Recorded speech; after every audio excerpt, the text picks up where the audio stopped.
Hello मित्रांनो, मी सुप्रिया. माझ्या daily maths learning या चॅनलमध्ये तुमचे स्वागत करते. आज आपण सिंपल गोष्टीमधून डिव्हिजन शिकणार आहोत. चला तर मग बघूया. एका छोट्याशा गावात सोनू, मोनू, पिंकी, चिंटू, रिंकी, सिया, रिया, सोनू, राम असे बरेचसे मुलं राहत होते. चिंटूजवळ 12 आंबे असतात. त्याला त्याच्या मित्रांमध्ये म्हणजेच 4 जणांमध्ये त्याला ते समान वाटायचे होते.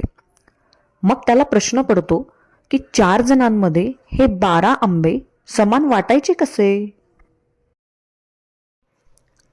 चिंटू हाच प्रश्न मॅडमला विचारतो. मॅडम, आम्ही 4 मुले आणि हे 12 आंबे म्हणजेच 12 मँगोज, मग हे 4 जणांमध्ये कसे डिवाईड होणार?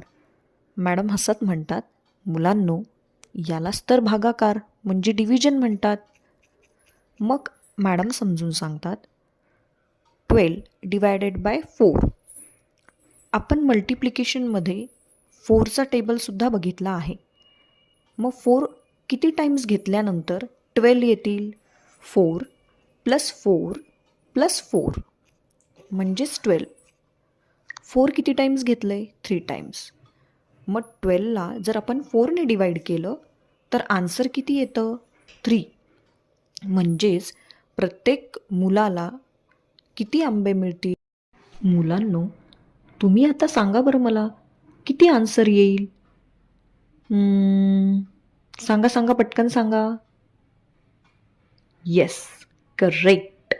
3 आन्सर येईल.